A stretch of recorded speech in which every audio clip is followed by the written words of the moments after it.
Donc je voulais juste quand même vous le dire, parce que des fois on ne s'en rend pas compte, on a l'impression que les petites pièces, tout ça, là, c'est... Bon, voilà. Alors merci à Françoise de ce qu'elle elle compte, elle fait tout ce qu'elle... Oui, mais là, on envoie un chèque, en plus, oui, plus de 1 000 € avec les petites pièces, plus les confitures, ça fait 1481,90. Merci Seigneur. Hein. Donc, gloire à Dieu, c'est bien. Et moi, il y en a encore d'ailleurs. Il y en a encore. Voilà, mais bon, tout ça, c'est des petites choses, mais ça bénit. On veut rendre grâce au Seigneur. Amen. Voilà. On prie le Seigneur. Jean-Michel, tu veux prier pour nous? Que le Seigneur nous bénisse? Merci. Amen. Amen. Merci Jésus.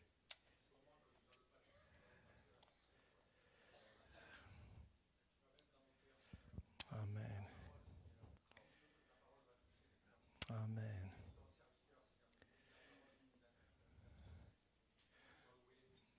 Amen.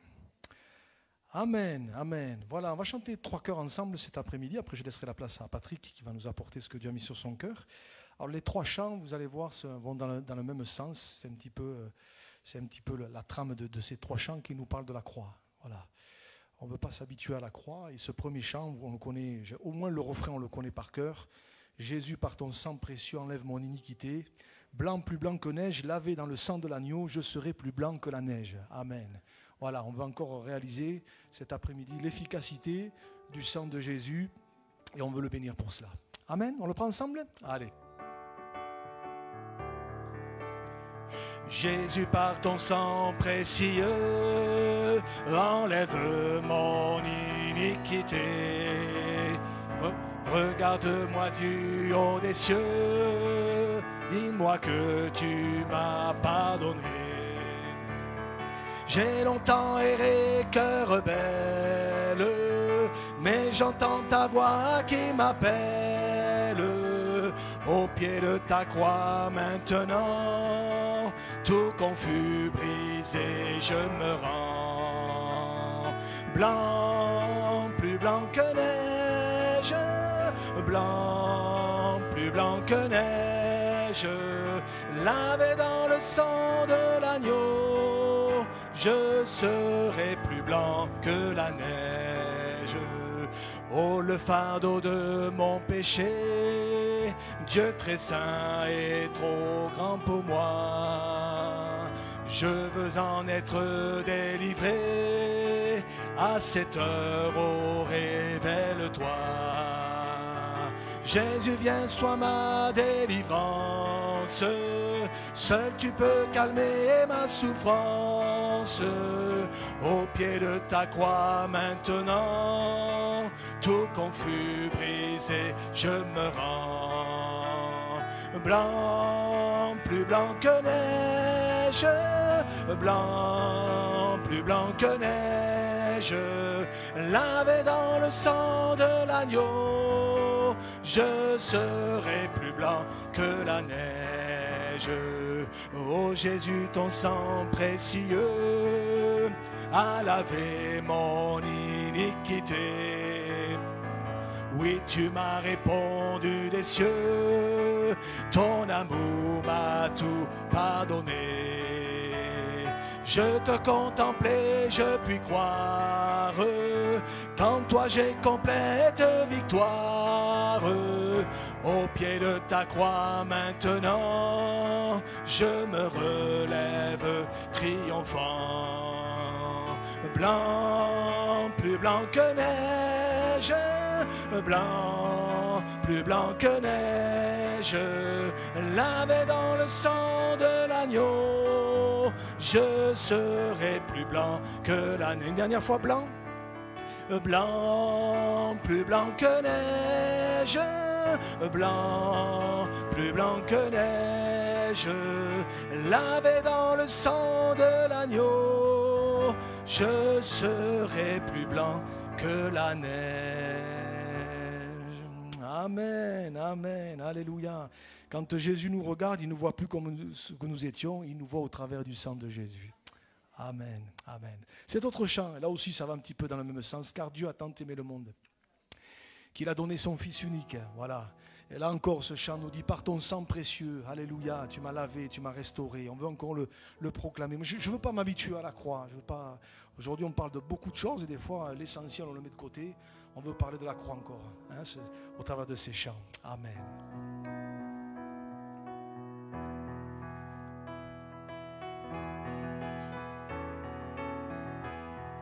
Car Dieu a tant aimé le monde qu'il a donné son Fils unique, afin que quiconque croit ne périsse pas, mais qu'il ait la vie éternelle. On le reprend, car Dieu a tant aimé le monde qu'il a donné son Fils unique, afin que quiconque croit ne périsse pas, mais qu'il ait la vie éternelle.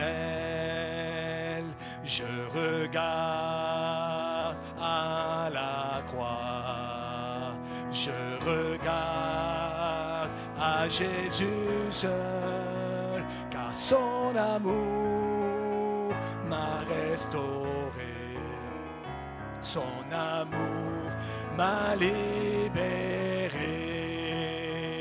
Car Dieu a tant aimé le monde qu'il a donné son Fils unique, afin que quiconque croit ne périsse pas, mais qu'il ait la vie éternelle.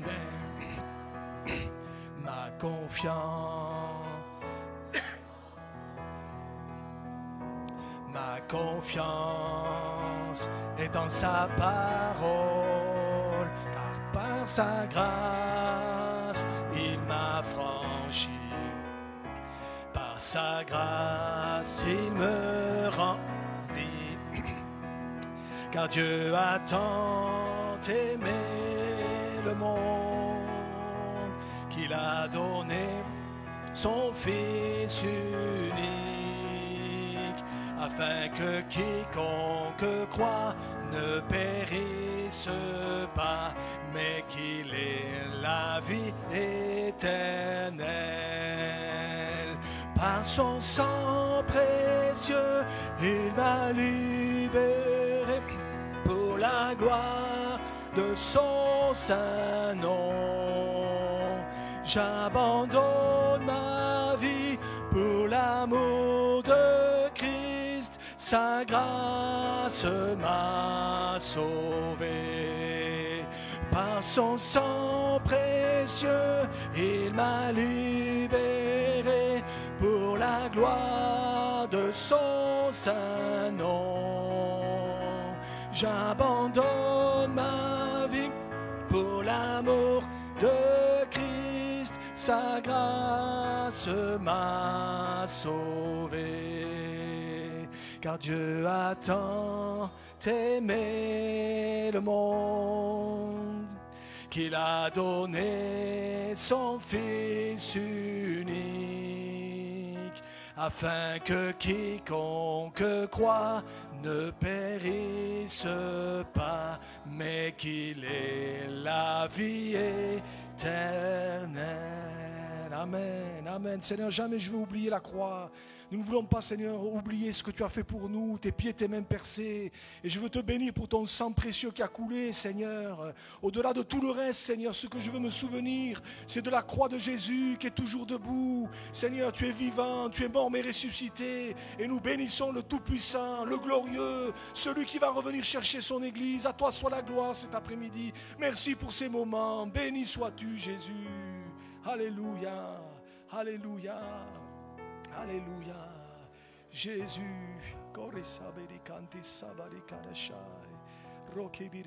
Si nous deux voix veulent s'élever, faites-le. Alléluia.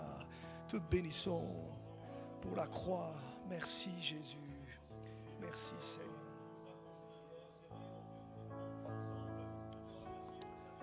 Merci Jésus.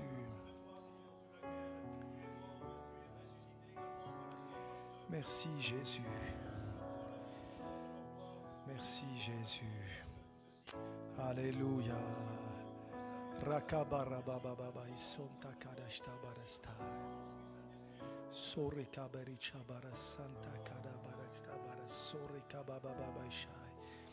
Rode kedi baranstai de kabarasta barashtai. Sonte kedi biri sante karibara kabarababa shai.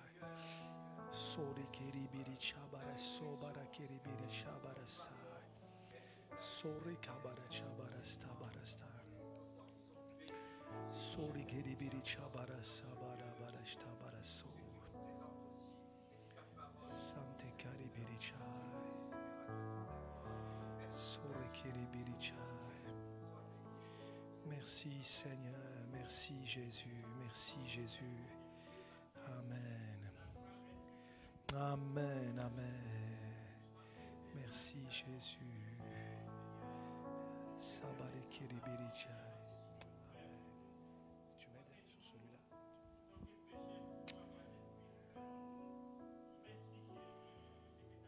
Jésus. Sore kibiribiri stabarasto. Sare kabara chibiri stabarasto. Stinti karibari karibarasto. Ruki biribai di parasore kabarastai. Merci Jésus, merci Jésus, merci Jésus. Amen, amen.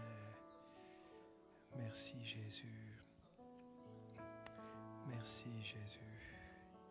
Sante karakari baracha barasto barekeri biristante kai. Sonte bairi sante karika barasai. Béni soit ton nom, Seigneur. Béni soit ton nom, Seigneur. Sore kabiricha barasta barastari karasai. Amen, amen, amen, amen, amen, amen. On va prendre ce dernier chant ensemble. Merci pour la croix, Seigneur. Merci pour le prix payé. Amen. Supportant tous mes péchés, tu es venu m'étonner par ta grâce. Amen. Digne l'agneau. Alléluia. Merci pour la croix, Seigneur. Merci pour le prix payé. Supportant tous mes péchés, tu es venu m'étonner par ta grâce. Si pour l'amour, Seigneur, merci pour tes mains percées. Tu m'as lavé dans ton fleuve et j'ai compris ton pardon et ton amour. Digne est l'agneau assis sur le trône, couronné de 1000 couronnes, tu es victorieux. Saint élevé, Jésus, Fils de Dieu, le trésor des cieux fut crucifié. Digne est l'agneau, digne est l'agneau. Merci pour la croix, Seigneur. Merci pour le prix payé. Supportant tous mes péchés, tu es venu m'étonner par ta grâce. Merci pour l'amour, Seigneur. Merci pour tes mains percées. Tu m'as lavé dans ton fleuve et j'ai compris ton pardon et ton amour.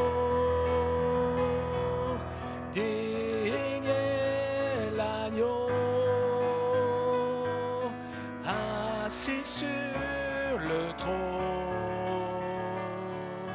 couronné de 1000 couronnes, tu es victorieux, saint élevé, Jésus-Fils, le trésor des cieux fut crucifié. Digne est l'agneau, digne est l'agneau, digne est l'agneau. Seigneur, merci. Parce que tu as été l'agneau de Dieu qui ôte le péché du monde et tu l'es encore, Seigneur. Encore cet après-midi, merci pour ces temps devant toi, pour ta parole. Je te bénis et je te rends grâce dans le nom de Jésus. Amen, amen, amen. Peut-être juste avant de laisser la place à Patrick, juste un petit témoignage, je voudrais vous encourager. Je ne l'ai même pas dit à Rosetta. Hier matin, moi je voudrais vous encourager. Marc le disait il n'y a pas longtemps, on est des pentecôtistes. Et moi je voudrais vous encourager vraiment. C'est dit, mon frère, ma soeur, Dieu t'a baptisé du Saint-Esprit, parle en langue. Parle en langue. Hier matin, tôt dans mon moment personnel, voilà, j'étais comme ça nous arrive à tous. Et dans ces moments-là, je disais, Seigneur, il faut que tu me dises quelque chose, quoi, parce que là, voilà. Et vous êtes là, vous attendez quelque chose, vous attendez que Dieu vous... Et la seule chose vraiment qui s'est imposée sur mon cœur, c'était parler en langue. C'est tout. Et c'est ce que j'ai fait. C'est ce que j'ai fait. Et mes amis, voilà. Dieu m'a visité, ça m'a fait du bien, etc. Tout ça. Et vraiment, je suis sorti de là, j'ai dit merci Seigneur. Bon, c'est tout ce que j'avais besoin peut-être. Et je vous dis tout ça pourquoi ? Pour vous encourager, mes frères, mes sœurs. Parlons et parlez en langue.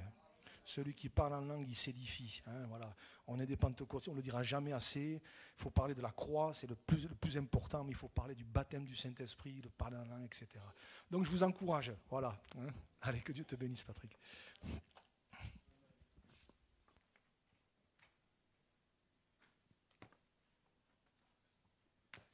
Voilà, bonjour à tous. Moi, j'ai plus rien à dire. On a chanté un chant qui parle de la croix, on a parlé du Saint-Esprit. On n'a plus rien à rajouter finalement. Allez, un petit peu quand même. On va partager cet après-midi plusieurs textes. On sait que la Bible, elle a été écrite pour notre enseignement. Et quand on lit, quand on découvre la Bible, il y a des moments où on a comme ça des parallèles qui peuvent se faire d'un chapitre à un autre, d'une histoire à une autre, d'un fait à un autre. Et c'est ce parallèle-là qu'on va partager cet après-midi. On trouve la première partie de l'histoire de cette femme dont on va parler dans le 2e livre des Rois, le chapitre 4. Alors je ne l'ai pas donné à la vidéo parce qu'il aurait fallu le lire dans son ensemble, mais je vais peut-être simplement déjà vous le résumer. Vous savez, c'est ce passage où il est question de la femme de la Sunamite. On ne connaît pas son nom, on ne connaît pas son prénom, on connaît par contre bien son histoire. Sunamite parce que tout simplement elle habitait dans la contrée de Sunem. C'est comme ça que vient le nom de la Sunamite. Et dans ce chapitre 4, on voit cette femme qui habite donc dans une maison qui est située sur un passage où très fréquemment l'homme de Dieu, en l'occurrence Élisée, passe, repasse, revient, repasse. Et chaque fois qu'il passe à cet endroit-là, il s'arrête dans cette maison. Et cette femme, dans le chapitre 4, il nous est précisé qu'elle a pris une initiative. Elle s'est dit, vu que j'accueille l'homme de Dieu, je veux finalement lui faire une chambre. Et elle a construit une chambre particulièrement pour lui. Alors elle, certainement son mari également, afin de prendre soin de l'homme de Dieu. Je vous juste une petite parenthèse. C'est important de prendre soin des hommes de Dieu, des pasteurs qui nous sont envoyés. C'est important de prendre soin d'eux, de prendre soin de leur famille également, parce que je crois que quand l'homme de Dieu nous visite, c'est Dieu qui nous visite. On va le voir un petit peu plus loin. Je ferme la parenthèse. Merci Seigneur pour les hommes de Dieu. Et là, Élisée, donc, quand il est venu chez cette femme avec Géasi, avec son serviteur, qu'il a vu ce qu'elle avait fait pour lui, du coup, il lui a, je résume, mais en gros, il lui a dit, qu'est-ce que tu veux? Est-ce que tu as besoin de moi d'une manière particulière? Et sans même qu'elle le lui ait dit, Géasi avait remarqué qu'elle n'avait pas de fils. Et notre pasteur en parlait dimanche. À cette période, quand on était stérile, c'était quelque chose qui était terrible. C'était comme une opprobre qui était là. Et du coup, il lui a dit, dans un an, quand je repasserai, tu auras accouché d'un enfant et Dieu va te donner un fils. On sait que cette femme, pour celles et ceux qui connaissent la Bible, on sait que cette femme, elle a réagi, comprenant qu'à son âge, certainement, devenir enceinte et tomber enceinte n'était pas quelque chose de naturel, mais la main de Dieu a été à l'œuvre et la promesse d'Élisée, la promesse faite au nom de Dieu par Élisée, s'est accomplie et cette femme, en effet, a été enceinte. Et on sait qu'un peu plus loin, toujours dans ce même chapitre, un jour, son fils est tombé malade. Et il est tombé malade à la mort. Et il a fallu que Élisée vienne à nouveau dans cette maison, qu'il vienne, qu'il se couche sur cet enfant, afin que l'enfant ressuscite. Et on terminera cet après-midi ce partage par la notion de résurrection. Et finalement, on se retrouve du coup au deuxième livre des Rois, au chapitre 8, et c'est là qu'on va commencer une lecture de 6 versets. 2 Rois 8, versets 1 à 6. Il nous est dit, Élisée dit à la femme dont il avait fait revivre le fils, « Lève-toi, va-t'en, toi et ta maison, et séjourne où tu pourras, car l'Éternel appelle la famine, et même elle vient sur le pays pour 7 années. » La femme se leva et elle fit selon la parole de l'homme de Dieu. Elle s'en alla, elle et sa maison, et séjourna 7 ans au pays des Philistins. Au bout des 7 ans, la femme revint du pays des Philistins, et elle alla implorer le roi au sujet de sa maison et de son champ. Le roi s'entretenait avec Géasi, serviteur de l'homme de Dieu, et il disait « Raconte-moi, je te prie, toutes les grandes choses qu'Élisée a faites. » Et pendant qu'il racontait au roi comment Élisée avait rendu la vie à un mort, le fils de cette femme, la femme dont Élisée avait fait revivre le fils vint implorer le roi au sujet de sa maison et de son champ.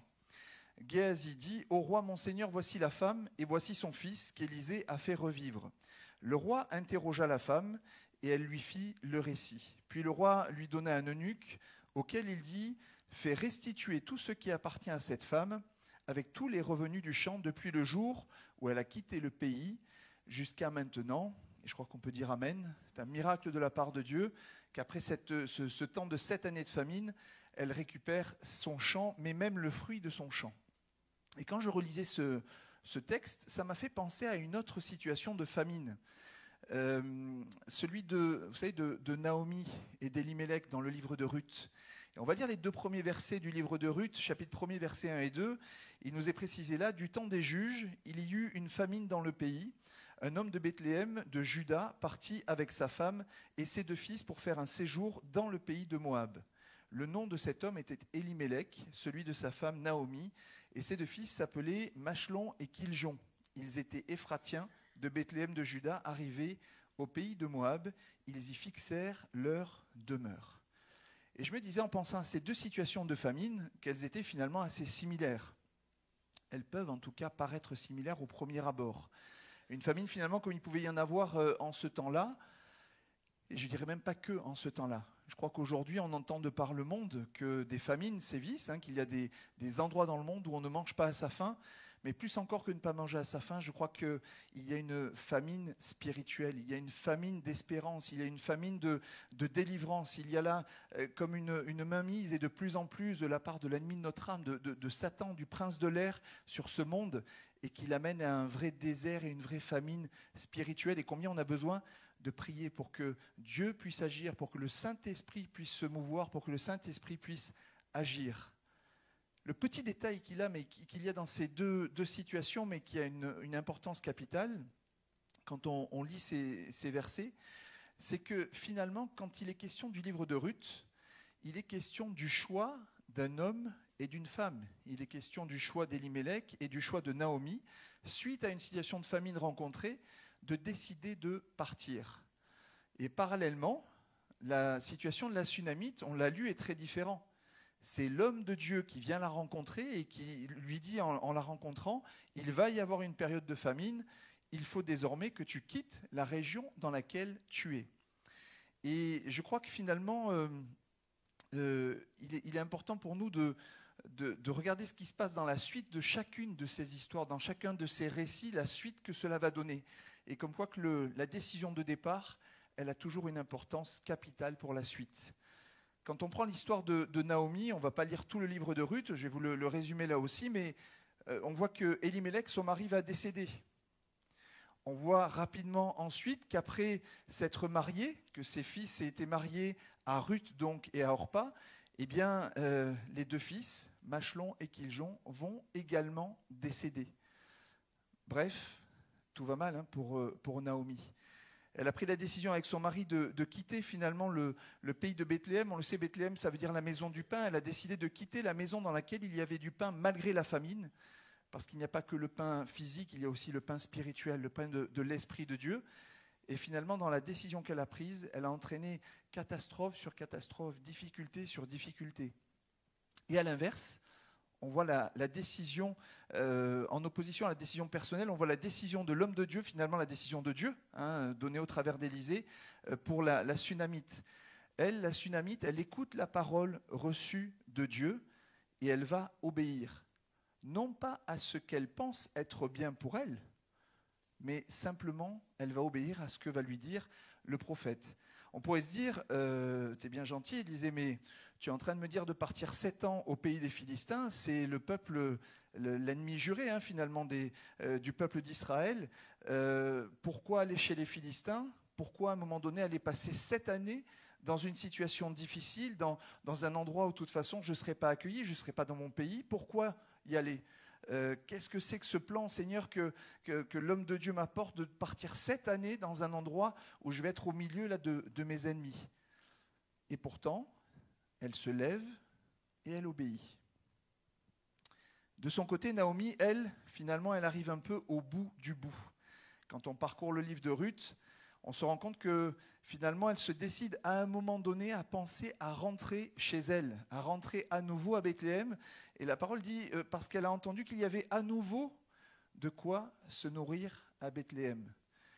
Je crois qu'il nous faut réaliser que quand on est dans une période, des fois de creux, de désert, suite des fois à nos décisions, à nos choix, il y a de toute façon toujours de quoi se nourrir dans la présence de Dieu. Notre Dieu est celui qui est le chef de la maison du pain. C'est lui qui nous donne cette nourriture dont nous avons besoin. Pas que charnel, il répond à nos besoins matériels et merci Seigneur pour cela, mais il répond surtout aux besoins de notre âme, aux besoins de notre cœur, aux besoins de notre être tout entier. Et chaque fois que je me présente devant Dieu, eh bien Dieu est là et Dieu me rappelle encore au travers de ce simple texte qu'il y a toujours de quoi se nourrir dans la maison de Dieu. Amen, que son nom soit béni. Mais finalement, il y a une telle différence entre Naomi et la Sunamite. Il y a cette différence entre celle qui a décidé d'elle-même de quitter sa situation et celle qui a obéi à l'injonction du prophète, à l'injonction de l'homme de Dieu. On voit pour la Sunamite qu'il n'y a aucun détail finalement qui nous est rapporté sur les 7 années qu'elle a passées au milieu des Philistins, mais on peut supposer que tout s'est passé. Peut-être bien, peut-être moins bien, mais en tout cas tout s'est passé. Et ça s'est surtout passé avec la présence de Dieu. Et je me disais finalement dans nos parcours respectifs, Cyril en parlait dimanche, il ne nous fait pas toujours passer par le chemin le plus droit, il nous fait passer des fois par des chemins qui ont des détours, qui ont des virages qu'on n'aurait jamais pris de nous-mêmes. Mais si c'est Dieu qui nous amène là, alors Dieu va être présent dans ces moments-là également.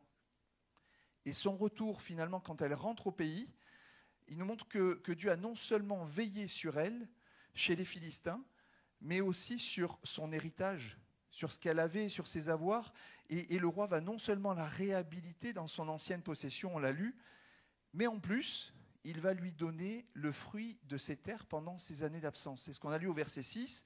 Le roi interrogea la femme, elle lui fit le récit, puis le roi lui donna un eunuque auquel il dit « Fais restituer tout ce qui appartient à cette femme, avec tous les revenus du champ, depuis le jour où elle a quitté le pays jusqu'à maintenant. » Un autre parallèle qu'on aurait pu faire et que peut-être certains font déjà, c'est de se dire, tiens, il y a ce livre de Job aussi. Job, il est passé par un chemin terrible. Job a tout perdu, mais à la fin du livre de Job, on voit que Dieu l'a restauré et qu'il l'a restauré d'une manière encore plus favorable pour Job que ce qu'il avait connu jusque-là, alors que pour autant, il était déjà rempli de bénédictions de la part de Dieu. Pour Naomi, c'est quand même très, très différent. Les versets 20 et 21 de Ruth nous rappellent que Naomi, elle est dans une attitude qui est celle d'une femme remplie d'amertume. Elle le dit au verset 20 et 21, elle parle à Orpa et à Ruth, elle dit « Ne m'appelez pas Naomi ». Pardon, elle parle à celles et ceux qui, de Bethléem quand elle revient. « Ne m'appelez pas Naomi, appelez-moi Mara, car le Tout-Puissant m'a rempli d'amertume. » Alors qu'elle a pris elle-même l'initiative de quitter, elle met la faute sur Dieu, sur le fait d'être remplie d'amertume. On fonctionne un peu comme ça, des fois. On dit, Seigneur, moi je fais mes choix, je décide de ce que je veux, et si ça ne va pas au Seigneur, qu'est-ce que tu fais ? Mais qu'est-ce que tu fais dans ma situation ? Pourquoi tu m'as laissé dans telle et telle circonstance qui me sont défavorables ? Verset 21, elle dit, j'étais dans l'abondance à mon départ. Oui, et l'Éternel me ramène les mains vides. Les choix de Naomi et de son mari ont engendré bien des catastrophes et ont provoqué chez Naomi de l'amertume. Je ne veux pas la juger parce que je crois qu'il y a des moments où on est là et on dit, Seigneur, là sur ça, je n'ai pas besoin de toi. Je vais prendre moi-même la décision d'y aller. Je n'ai pas besoin de toi. Reste où tu es. Reste pas loin quand même, hein, mais reste où tu es et laisse-moi faire. Et bizarrement, quand ça ne marche pas, quand je me casse le nez une première fois, puis une deuxième fois, puis que je rencontre la difficulté, que l'amertume vient me gagner, je suis là et je mets la faute même sur Dieu, comme a pu le faire Naomi à ce moment-là. Elle considère que c'est Dieu qui est à l'origine de ces problématiques, que Dieu l'a finalement dépouillée de tout, alors que non. Dieu aurait bien certainement voulu qu'elle reste dans le pays et avoir pour elle un dessein différent. Mais finalement, elle a pris, elle, une initiative qui lui a été malheureuse. Je me disais que des fois, on fait le parallèle entre ce qui nous arrive humainement parlant, des fois même matériellement parlant, pour savoir si on est dans le plan de Dieu ou pas. Et des fois, on se dit, tiens, on m'a parlé de ça, j'ai reçu ça, c'est fort en moi, je vais aller dans ce chemin-là, et on s'attend à ce que, humainement parlant ou matériellement parlant, tout sourit. Et je crois que ce n'est pas ça d'être dans le plan de Dieu. On ne sait pas encore une fois ce qui s'est passé pour la Sunamine, mais je pense que quand on est au milieu de nos ennemis, ben la situation n'est pas aussi facile que quand je suis au milieu de mes frères et de mes sœurs dans l'église. Quand je suis entouré de celles et ceux qui veulent attenter finalement à mon bien-être spirituel, je ne suis pas dans une situation facile. Mais ce que je sais, c'est qu'au-delà du plan humain et du plan matériel, dans chacune des circonstances que je rencontre quand je suis dans le plan et que je suis le projet de Dieu pour ma vie, eh bien Dieu est présent. Et Dieu me permet finalement, dans ce plan d'un ordre spirituel, de grandir avec lui, d'évoluer avec lui, d'avancer avec lui. Ce que je vois autour de moi, des fois, peut être déconcertant parce que je vais voir finalement plus les ennemis qui m'entourent que mon Dieu qui est avec moi et me dire peut-être à un moment donné, Seigneur, pourquoi je suis là ? C'est pourtant ton projet, c'est pourtant quelque chose qui était clair pour ma vie, que je passe par là.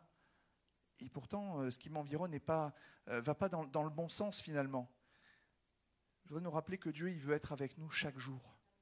Et quelle que soit notre situation matérielle, quelle que soit la manière dont on avance dans une épreuve, quelles que soient les circonstances qu'on rencontre, humainement parlant ou matériellement parlant, si tout ça n'est pas au rendez-vous, ce n'est pas ce qui est le plus important. Parce que notre Dieu nous accompagne, parce que Dieu veut être tout pour nous, y compris et surtout dans ce que je vis, dans ce que je projette de vivre auprès de lui. Il veut être avec nous chaque jour. Et chaque fois que je lui dis, Seigneur, non, je vais me débrouiller, je n'ai pas besoin de toi, qu'on puisse réfléchir et se dire, mais non, il vaut mieux que je sois avec lui dans des temps qui, humainement parlant, qui matériellement parlant, pourront peut-être être difficiles, mais que sa présence soit toujours là. Alors qu'à l'inverse, quand je ne pense qu'au matériel, que finalement, un peu comme Naomi, que est-ce que finalement je n'ai plus de pain pour me nourrir, eh bien, elle a fait des choix, elle a pris des initiatives qui l'ont amenée simplement dans l'amertume. Il y a ces versets que je relisais aussi dans ce livre des rois. Ils sont riches, ces livres-là, les livres de Samuel, les livres des rois. Je vous encourage vraiment à les lire, à les relire, à les parcourir. Il y a ce temps où il y a le combat entre le roi de Syrie, vous savez, Ben-Hadad, et le roi Akab. Il a connu que 2 victoires, le roi Akab, parce que c'est les moments où il s'est laissé inspirer par Dieu. Mais un roi 20, le verset 23, on voit que les serviteurs du roi de Syrie dire leur Dieu est un Dieu des montagnes, c'est pourquoi ils ont été plus forts que nous. Ils viennent de vivre une défaite et a priori ça s'est passé dans les montagnes. Combattons-les dans la plaine et l'on verra si nous ne serons pas plus forts qu'eux. Et au verset 28, un tout petit peu plus loin, l'homme de Dieu s'approcha et dit au roi d'Israël, ainsi parle l'Éternel, parce que les Syriens ont dit, l'Éternel est un Dieu des montagnes et non un Dieu des vallées, je livrerai toute cette grande multitude entre tes mains et vous saurez que je suis l'Éternel. Amen. Autrement dit, Dieu est à nos côtés quand tout va bien, quand je suis là-haut sur la montagne, quand la vue est dégagée, quand l'horizon est clair, quand l'horizon est bien net et qu'il y a quelque chose comme ça qui va se prolonger sans embûche, sans entrave, sans quoi que ce soit. Dieu est à mes côtés. Mais Dieu est aussi avec nous quand nous sommes dans les vallées. Dieu est aussi avec nous, comme le dit le psalmiste, dans la vallée des larmes, dans la vallée de l'ombre de la mort. Je ne crains aucun mal parce que tu es avec moi. Ta houlette et ton bâton me rassurent. Et même quand la vallée de l'ombre de la mort s'approche de moi, eh bien, si je suis dans les plans de mon Dieu, tous ces plans sont une source de bénédiction à un moment donné. Et traverser la vallée de l'ombre de la mort auprès de lui, finalement, c'est quelque chose qui me fait grandir en lui. Et même s'il m'envoie 7 années, comme ça a été le cas pour la Sunamite, dans le pays des Philistins, dans le pays de ses ennemis, même si je traverse un moment difficile et que je suis là environné de mes ennemis, je sais qu'il a tout prévu. Il a tout prévu par avance. Et il a prévu ce verset de Corinthiens au chapitre 10 et au verset 13 qui nous rappelle qu'aucune tentation et finalement donc aucune épreuve ne nous est survenue qui n'ait été humaine.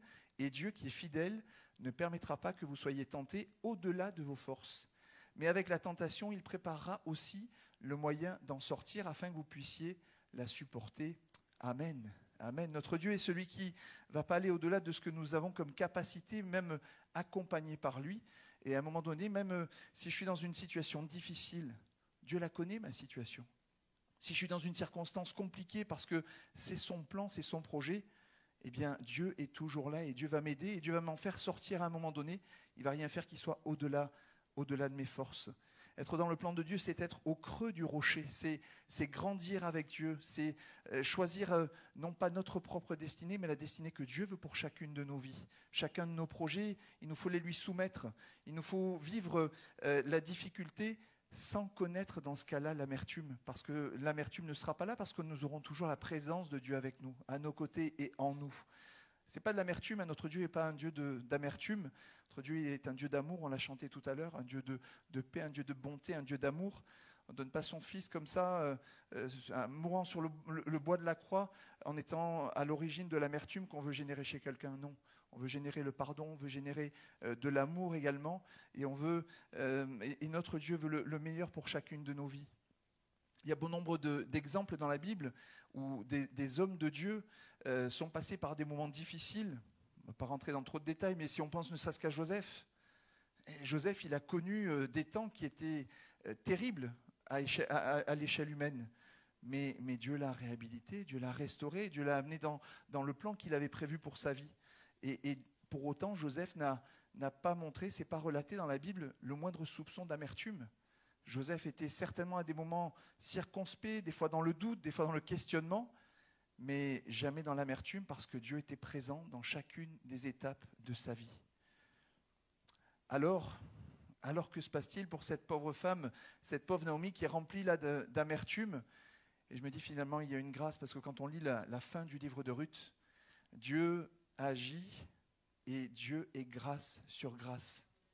Quand on parcourt la fin du livre de Ruth, eh bien, ces écrits nous montrent que finalement, même quand j'en ai fait qu'à ma tête, même quand j'ai décidé moi-même d'aller à tel ou tel endroit, même quand j'ai décidé, peut-être toi qui t'approches de Dieu, tu as eu à un moment donné décidé de renier toutes ces choses-là, tu as décidé que la foi c'était peut-être bon pour des pauvres en esprit, des gens désuets, que ce n'était pas ce qui devait se faire aujourd'hui. Il y a d'autres choses qui sont beaucoup plus valorisantes dans lesquelles on peut croire. Même si tu as eu à un moment donné cette pensée-là, même si ça a été ton attitude à un moment donné, eh bien, j'aimerais te dire cet après-midi que Jésus veut te donner l'opportunité de revenir à lui. Si tu le connais, si tu t'es éloigné de lui, Dieu veut te donner l'opportunité de revenir à lui. Si tu t'approches de lui et si finalement tu ne connais pas tout ce qu'il peut faire pour toi et que tu le découvres, Dieu veut se révéler à ta vie. Et quand il nous réhabilite, je me dis, il le fait d'une manière extraordinaire et il ne tient vraiment pas compte de nos fautes passées. Quand on regarde le livre de Ruth, vous vous rendez compte que Ruth se retrouve finalement dans la lignée de Jésus directement, puisque Ruth, se mariant à Boaz, a eu Obed comme enfant, et Obed, c'est le grand-père de David. Et on sait que finalement, la lignée qui descend de David nous voit naître notre Sauveur, nous voit naître Jésus. Et cet après-midi, je crois que si on le désire, on peut faire partie de cette lignée également, parce que Dieu nous rend enfants, il nous rend frères et sœurs de Jésus-Christ finalement, et nous donne de devenir enfants de Dieu. Si nous revenons de notre mauvaise voie, si nous revenons de notre mauvais chemin, Dieu veut cet après-midi encore et toujours manifester sa gloire, manifester sa grâce dans chacune de nos vies et nous donner la possibilité de revenir et devenir des enfants du Dieu très haut, enfants de sa maison. On sait qu'on est dans une période, au niveau calendaire, au niveau historique, cette période, vous savez, de la Pâque. Hein, on a fêté, on a célébré, même si pour nous, la Pâque, c'est finalement un quotidien. Pour celui qui est chrétien, pour celui qui croit en Dieu, qui croit dans le sacrifice de Jésus, la Pâque, c'est du quotidien. Et pour autant, au niveau du calendrier, on est dans cette période où il y a la Pâque, il y a la mort de Jésus à la croix, il y a sa résurrection d'entre les morts, après 3 jours qui ont été là, passés dans le tombeau, et on est dans l'attente de ce fameux jeudi de l'Ascension. Je ne sais pas pourquoi c'est un jeudi d'ailleurs, mais en tout cas c'est comme ça. C'est 40 jours a priori après la partie de la Pâque. Mais bref, on est dans cette période-là, sur ce mois de mai. Et je me dis que peut-être cet après-midi, tu es de ceux qui se sentent éloignés de Jésus par ta faute, par tes choix, alors que tu sais au fond de toi, et tu sais que ces choses sont la vérité, tu sais que Jésus est le chemin, tu sais que Jésus est la vérité, tu sais que Jésus est la vie et qu'il veut partager ces choses avec toi.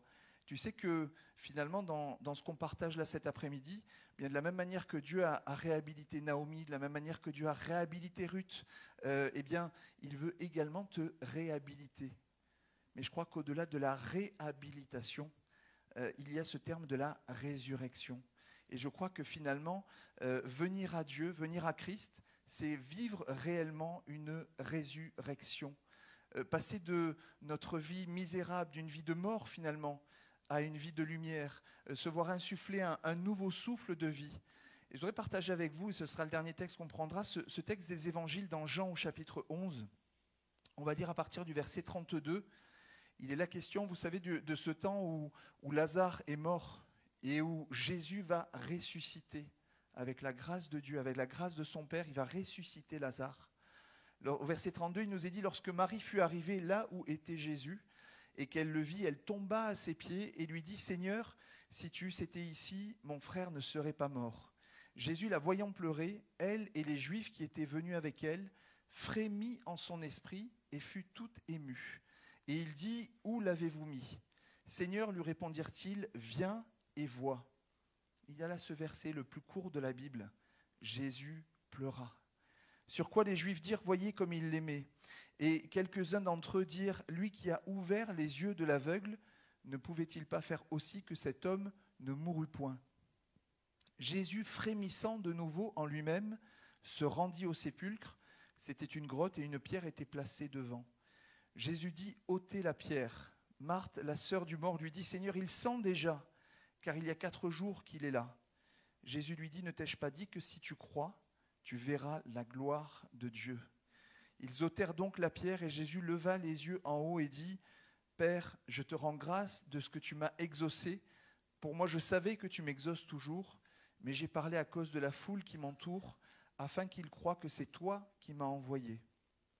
Ayant dit cela, il cria d'une voix forte, Lazare, sors ! Et le mort sortit, les pieds et les mains liés de bandes et le visage enveloppé d'un linge. Jésus leur dit, déliez-le et laissez-le aller. Amen. Je me dis que finalement, ce récit, on peut l'appliquer à chacune de nos vies cet après-midi. Jésus qui s'approche de toi, Jésus qui voit ta situation, Jésus qui voit ta misère, Jésus qui voit que tu t'es éloigné de lui. Vous avez vu cette parole là au verset, c'est le verset 34, pardon, le verset 33. Jésus frémit en son esprit. Regardez, dans une autre traduction, il est dit, Jésus fut bouleversé. Savoir que finalement notre situation de pécheur engendre tellement d'amour que ça peut bouleverser le cœur de Jésus.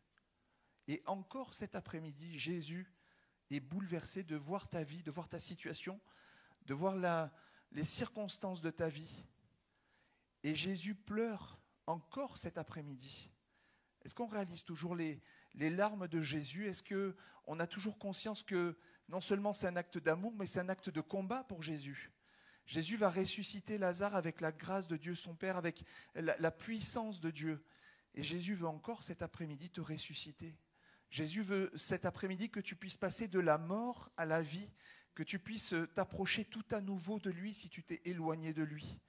Jésus a son esprit qui frémit, il a été bouleversé. Et dans les versets qui suivent, au verset 38, Jésus frémit de nouveau en lui-même. Je crois qu'il nous faut réaliser que notre Dieu est là étant une main secourable envers celui qui s'est peut-être éloigné tout simplement. Mais Jésus te tend une main secourable cet après-midi. Est-ce que tu réalises que Jésus verse encore des larmes pour ton âme? Parce qu'il voit ton âme attachée à d'autres choses qu'à lui. Il voit ton âme attachée à l'homme, à Satan, à celui qui veut t'éloigner de lui, à celui qui veut t'amener auprès de lui et t'avoir pour la perdition éternelle. Alors que Jésus est là et peut-être que, comme l'a dit Marie, mais tu sens déjà, peut-être que ça fait 4 jours et bien plus que tu es dans une situation difficile et peut-être que ton âme, elle sent déjà la mort. Mais il n'est jamais trop tard pour venir à Jésus, pour prendre cette décision de dire oui, je veux t'appartenir. Oui, je veux être sensible à ce que Jésus, en effet, tu verses des larmes pour ma vie, à ce que tu as été par la suite jusqu'au bout pour moi parce que tu m'aimais tout simplement et tu ne voulais pas me voir perdu pour l'éternité. Jésus a été jusqu'au bout pour chacun de nous. Jésus ne nous a pas laissés dans notre misère. Et Jésus continue encore cet après-midi de verser des larmes et d'intercéder pour chacun de nous auprès du Père.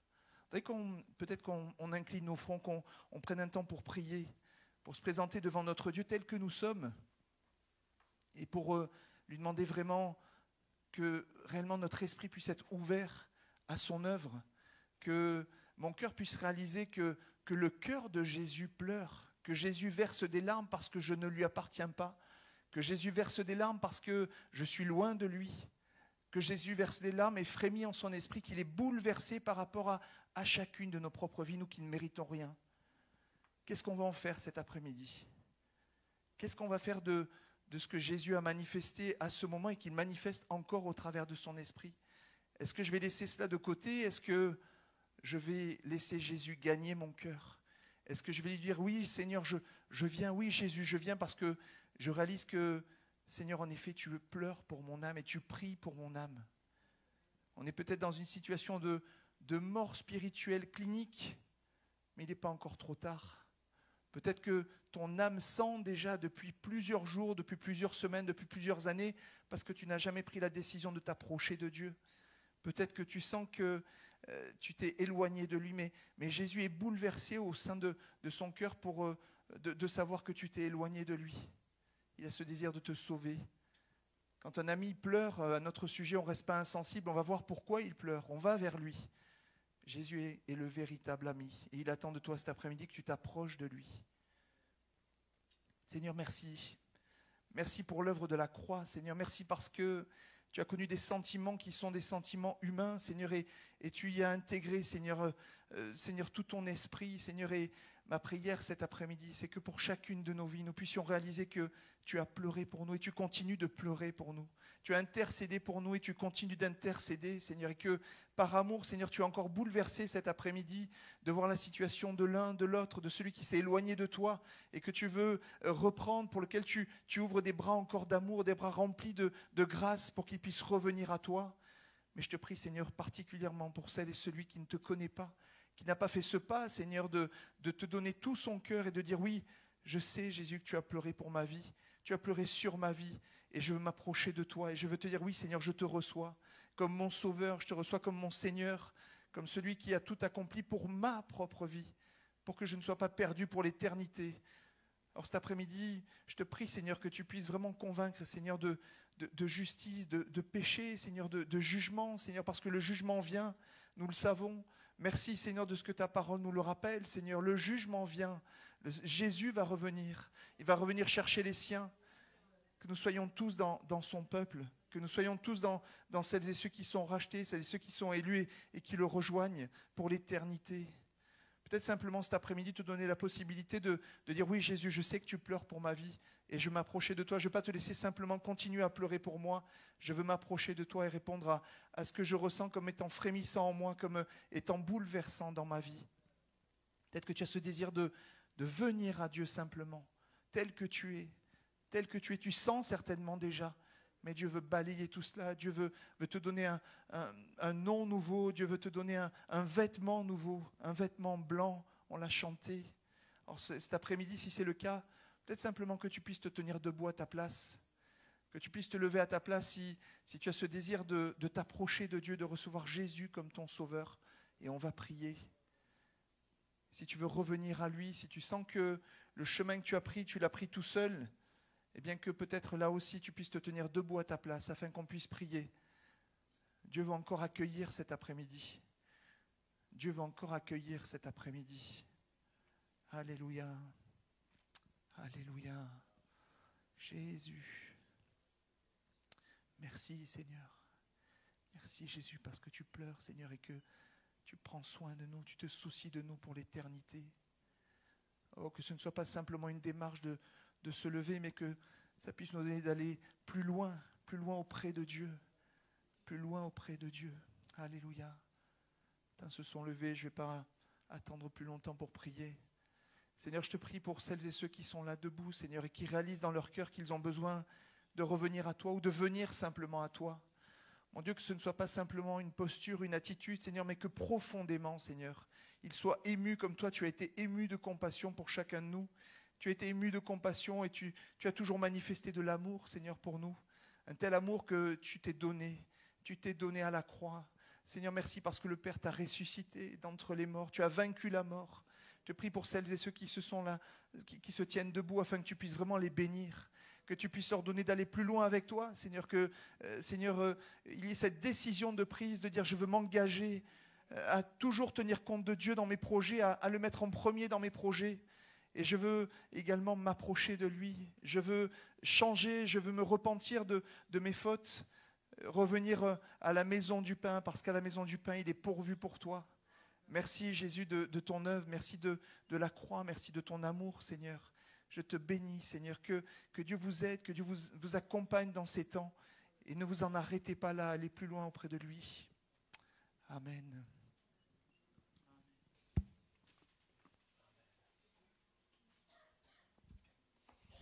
Amen. Je voudrais qu'on, peut-être en finissant ces mots, on prenne un chant, je ne te l'ai pas donné, Fanfan. C'est de mémoire, c'est le DPS 577. Oui, ma reconnaissance est pour toi. Voilà, c'est un chant qui nous parle encore de la croix.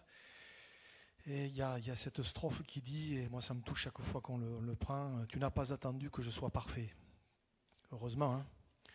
Si on peut, tu peux me la mettre, Fanfan, c'est la deuxième strophe en fait. Tu n'as pas attendu, voilà, que je sois parfait, mais Seigneur, tu m'as aimé le premier. Alléluia. Tu m'as accepté tel que je suis. Peut-être on va juste prendre cette strophe, on va la chanter en terminant, on va être reconnaissant vis-à-vis du Seigneur. Malgré nos erreurs, nos manquements, nos travers, il est venu vers nous. Et on veut vraiment dire, Seigneur, ma reconnaissance, elle est pour toi. On peut le prendre ensemble? Vous m'aidez? On chante tous ensemble? Allez. Tu n'as pas attendu que je sois parfait, mais Seigneur, tu m'as aimé le premier. Tu n'as pas attendu que vers toi je crie, mais tu m'as accepté tel que je suis. Oui, ma reconnaissance est pour toi, ma reconnaissance pour la croix, ma reconnaissance, Jésus, pour ta venue, ton amour et ton salut. Oui, ma reconnaissance pour toi, ma reconnaissance pour la croix, ma reconnaissance, Jésus, pour venir, ton amour et ton salut. Seigneur, merci parce que c'est vrai, tu n'as pas attendu que nous soyons parfaits. Tu n'as pas regardé à ce que nous étions et encore cet après-midi, Seigneur, tu nous rappelles ces choses et tu nous appelles et tu nous rappelles à toi, Seigneur. Et Nous te demandons de nous aider à demeurer plus que jamais attachés, que ce ne soit pas simplement que des postures, Seigneur, mais vraiment une réalité attachée à celui qui a tant souffert pour nous sur la croix. Je te bénis, Seigneur. Merci pour ta parole, qu'elle reste vraiment profondément et solidement ancrée au fond de nos cœurs. À toi soit la gloire, au nom de Jésus. Amen. Amen. Gloire à Dieu. Voilà, merci Seigneur pour ce que nous avons entendu. Je vous rappelle qu'on se retrouve vendredi à la réunion de prière, ça ne change pas. Samedi, il y a le jeûne et prière. Et dimanche, on se retrouve. Vous vous rappelez que nous avons un service de baptême. Une jeune fille va s'engager avec le Seigneur. On se réjouit, donc pensez-y. On apporte chaque fois. Chacun apporte quelque chose, comme on le fait à chaque fois, une boisson, un salé, un sucré. Voilà, et on veut tout mettre en commun. On aura un moment fraternel après. OK ? Allez, que Dieu vous bénisse. Bon retour.